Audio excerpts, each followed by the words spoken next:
Hey everybody, it's Matt Master here. I'm doing another video today. It's going to be a little series called My History in Metal Side Stories. Wow.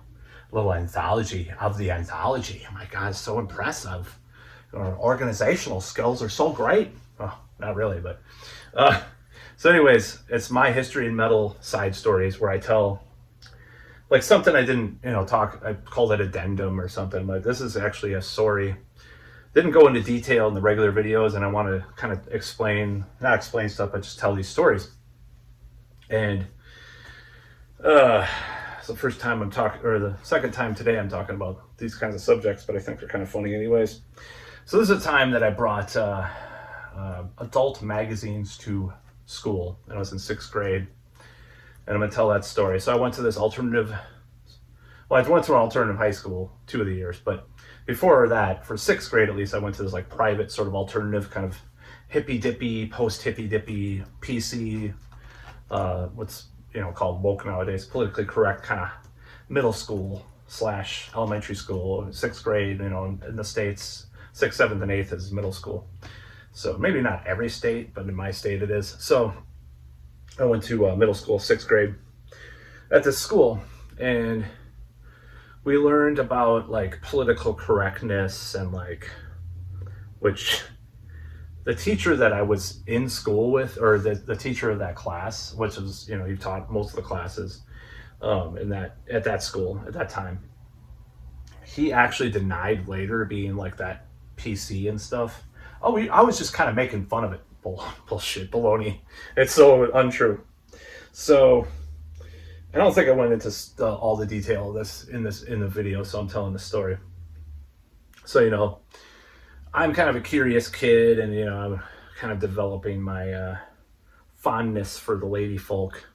And that was, starting to, have its first impact around that age, right? You start looking at things differently. You start, to be blunt, you start doing things on your own. A lot of people, I'm not saying that I did, I'm just saying a lot of not saying that I did any of that stuff, but you start doing stuff on your own. So it's kind of funny. And it was a relative's relationship person they were with, I'll just say that. And my brother was, rest in peace, he had given me, like later on, like in high school, he gave me some porn tapes, but this is before that even. So I think I had so I had, this person gave me Penthouse and Playboy, and I was like, I'm gonna bring, I don't know how I got this harebrained idea to bring them to school, but I did. I had this idea. So the person I'm still friends with today actually remembers this. He was there. It's kind of funny. I'm not going to say who that is. People who watch this might know who it is, just by my description, but it's pretty funny. So, growing up in that middle school, I was really shy, I had social anxiety and stuff, but I was also kind of a wannabe bad boy, like wannabe badass. So I would draw all these anarchy symbols on my notebook, and that was when I was getting into like thrash and stuff, as I described in my history and metal videos, which you should watch. My rambling on that. So yeah, I was into that kind of thing. And the thing with I was like a wannabe skater. I had the Vision Street wear shirt, my Veriflex board with the monster trucks and slime ball wheels, and I don't remember the bearings that were really hot at the time, but that was when I was starting to skateboard a little bit. I got pretty good. They just tore down the place I used to do ollies at.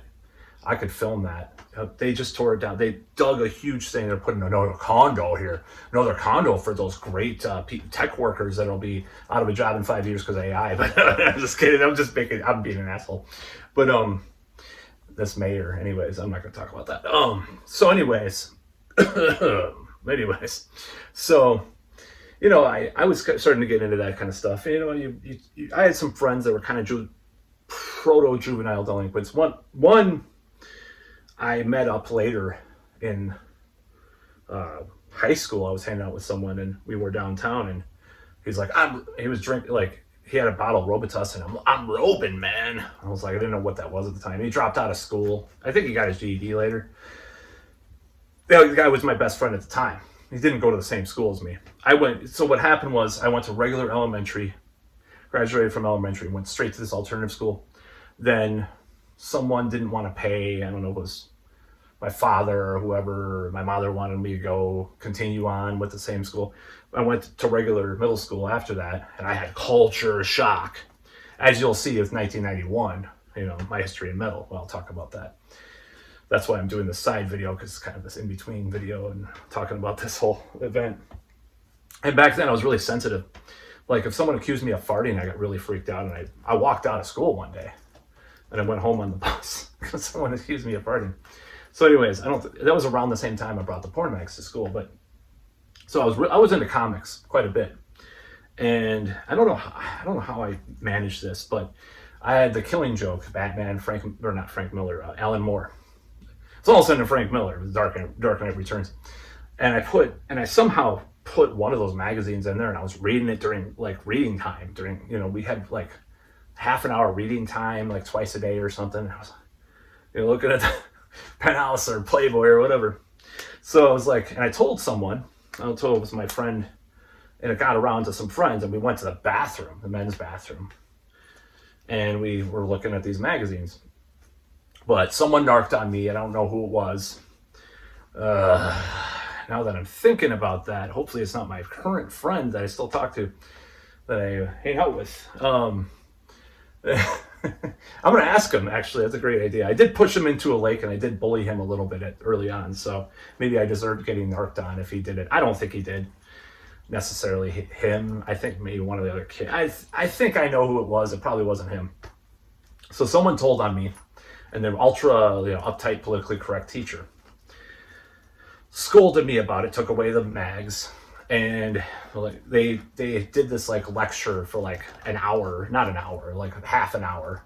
And it was like, do you know about Linda Lovelace and what she experienced? Pornography is terrible and exploitative of women. It wasn't even from like a Christian anti-porn thing, which is kind of even worse in a way. Because it's worse when like the Andrew Dworkins of the world like went against porn and stuff in the 80s and stuff. They were like more cringe than even the Christians in certain ways. Like at least like with Christians, it's like what you're gonna get with that. It's like, of course they're gonna say that stupid shit. But at this time, it was like, oh man, I'm such a terrible person for being 12 and reading a Playboy magazine. It was a certain other relative. I'm gonna give a little bit of credit. For a second, he turned on. I'm not going to say who it was. Probably guess if you know me. Because I was watching the original Toxic. I rented original Toxic Avenger, the unrated version, which was at his video store. And the bike kid scene. It's like, we're turning this off. You probably already know my voice, but who I'm talking about if you know me at all. We're turning this off. We're taking it back to the video store. And it's cool, it's fine. I mean, I saw it later, so I'm fine. And I was fine by watching it. I like Toxic Avenger 2 way better, even with the violence and stuff. And I was kind of shocked it was a little See, that bothers me in movies is callousness and violence. It's like Hostel. It's like, oh God, it actually almost bothers me more than like horrific violence in general. It's like, yeah, it's part of a movie. But when people are callous about it, that's more offensive to me for some reason. It's like callous stoners growing up around me, when I was around. And anyways, I'm not going to talk about my childhood. I'm so fucked up. Oh, it's therapy for me, for YouTube. Oh, So it is. So it is therapy. So, anyways, I had a Playboy mag with me once. He's like, oh, I'd rather have you looking at that. It's beautiful women. Who cares? You guys some pussy. Give him some credit, the motherfucker. Okay. I'm going to give him some credit in this video because that was cool. I don't think most blanks would do that. I say, you know who it is. God damn it. Like blank, right? So anyways, I don't care. Man. I'm not talking shit about him in this video. It's actually a compliment to him that he was freaked out by my Playboy magazine and stuff. But I brought it to school. got into trouble. I didn't get grounded or anything because I never got grounded. Maybe that's the problem. No, just kidding. But so, but the funny thing is that, yeah, it stuck with me. It's like, oh God, I brought these porn mags to school, and I kind of felt a little weird, but I felt kind of badass too. It was like, oh, I was rebellious, dude. The most rebellious thing I had done up to that point is bring porn mags to school and look at them when we were reading, and show all the kids in the class this porn mag, or porn. I don't know, Penthouse is really porn, but Hustler, which I saw a couple of years later, oh, that's porn, or what's it called? It's a guy, forgot the other guy's name. He died. Goldstein's magazine, was it Swank? What I don't forgot what it's called. That's hardcore. Forgot what it's called. God, I can't think. About that. I have to look it up. I'm not gonna look it up on Google and edit the video and go back and do it. No. Anyways, not to this one. So it'll probably come to me. Anyways, so the whole thing about that is it's ludicrous. I'm a curious kid, discovering my sexuality. I'm a young boy. Maybe the dude that gave me those magazines probably shouldn't have given them to me, maybe. See, that's the thing. What is interesting about this, I'm gonna say this little psychological thing that I can look back on now, is that when this was a relative's relationship, I'll just say, who gave me those magazines. Now, when my brother gave me magazines, or tapes in this case, it felt a little different. It felt less skeevy. It felt a little less messed up. It was yeah, you're growing up. The same with my blank relative. Playboy, stealable women, So when my brother gave me the pornography, which I know is bad on YouTube for algorithms, but when he gave me those, it's it's just you gotta get into this, man. This thing called women, I'm your older brother. This is cool, man.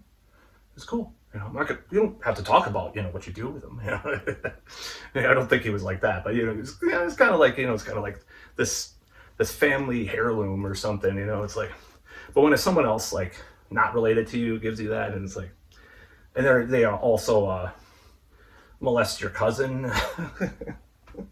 I'm not laughing. It's really messed up. I mean, just saying. And they don't get any repercussions for that, or stuff like that. When that happens, when that person does that, you look back and you're like, were they trying to groom me or something? It's kind of messed up, dude, And my brother giving it to me, that's different though. He was trying to get me to go up to hit on girls back then. We went to this Italian restaurant where my dad did live, my father. I'll mention him in the video too. I really didn't mention him before. That wasn't who I was talking about the Playboy. Right. So when we went to this Italian restaurant, and my brother's like, dude, go hit on that girl, man. She's cute. She's looking at you. She was 13, I was 12 or whatever. I don't know. He was just trying to help. I should have listened to what he said, man. I mean, he should have listened to what I said about shit. I should have listened to what he said about shit. We would both have less regrets. We should have listened to each other's suggestions, God damn it. I realize that, rest in peace. But, maybe I could talk to him this way sometime, So, anyways, that's what I got to say about that. That was the experience. It was really strange getting scolded by this teacher, who did dub me the first Sex Pistols album, and I listened to that and some other punk stuff on a tape. And we went on a family trip, down to a southern state that some relatives are from. And I listened to that tape a lot. It was I think it was the winter or fall. It was the winter of 1990. Yeah, old as fuck. 1990 through 91 or something like that. That I listened to that tape. I was like, God damn, this is good stuff. So, I got into punk, You know, I was already getting into punk in the summer, and that fall I got into punk. You know, DRI, Suicidal Tendencies, Sex Pistols. You know, bought an Exploited record, which I didn't like at the time, but now I love. Let's Start a War, said Maggie one day. I tried to take it back, and it's this huge ordeal with the record store and stuff like that. But you know, whatever. Wish I still had it. Actually, probably worth something. Some of these albums, some of these records I used to have, if I would have taken care of them, especially, worth money. Misfits, Sam Hain, Danzig, Black Flag, some of the stuff, you know, even some of the Black Flag I think is worth maybe not Black Flag because he's reissued. Ginn has reissued a bunch of that, but some of the other stuff probably is worth some money, or would have been. So it's so stupid. I never had a Danzig record, I don't think, but I had like Sam Hain, November Coming Fire on vinyl, and I had like what else did I have? A lot of Misfits. Like I had some of the bootleg 7-inches that they did. See, you couldn't get that. Last Caress was a song. You know, anyways, I didn't hear the actual Last Caress until the mid-90s. The actual original version. Because it was hard to find. You couldn't find it anywhere. There was no internet. You know, you had to order some 7-inch from some obscure catalog you had to dig up, you know, by reading through magazines and stuff. I couldn't find it.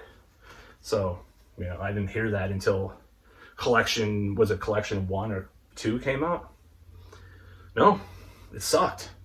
You know, I wanted to hear that so bad because it's a Metallica version, which is what got me into the whole thing, by the way, of course. But yeah, anyways, I'm diverging from my original intent of this video about the mags. So yeah, it was a weird moment of my life that I did that. But you know, I don't regret bringing Playboy and Penthouse to school by any means. I thought it was pretty awesome, actually. I think it's pretty cool if a kid, you know, gets into that. It's just classic. It's like a classic, like a teenage, like, 80s movie, like, hey, I have some Playboy! Or the kid from Better Off Dead, you know, my sister actually compared me to him a lot. Like, the guy with I forgot his name in the movie, but, you know, he has it's at the tip of my tongue, but, you know, the kid, Lane's younger brother, Badger, that's his name. God damn it, I actually remembered something. Damn dementia. Just like Joe Biden was going just go bomb and also start bombing some people and, you know, genociding people soon. You know? Anyway, at least my dementia won't lead to that. But anyways, little political statement. So, yeah, I mean, I was like Badger. You know, I wanted chemistry sets and wanted to be a scientist and inventor, and then I got into sort of got into girls from a distance, obviously, from a distance, anyways, yeah, so that was kind of the point. Like I was just kind of this weird like kid that was really into like wanting to do a bunch of stuff. Like now, like I'm still that kid, you know, I'm Badger growing up. Except I haven't built a rocket in my bed, you know, and I have I don't have a closet full of sleazy women. I've had sleazy women in my life, like my ex-girlfriend, but you know, I don't have like a bevy of sleazy women in this closet, or I haven't built a rocket ship, you know, just like him in the movie. But she did compare me to Badger from Better Off Dead, which I never thought was an insult. I love that comparison. I can't tell you how much I love that. I actually like it better than the John Cusack comparison. You know, he's in all these sappy romantic movies, you know, back in the day, like kind of a Generation X smart aleck. Just had to clear the battery thing. Smart aleck, Generation X kind of snippy, you know, hipster, chump kid, you know, in these movies like Say Anything or Better Off Dead or God, so many different movies he was in like that. The Sure Thing, was that him? I can't remember. But you know, he's been in a bunch of movies like that. High Fidelity. Oh, I love High Fidelity. But anyways, so like I've been compared to him in the past. I'm like, compared me to Badger, he's a lot cooler. The kid, his brother, his kid brother, you know, that built the rocket ship in their house and shit. And I forgot what else he did. A lot of weird shit in the movie. If you watch it, watch Better Off Dead. It's a classic movie. But anyways, that's about all.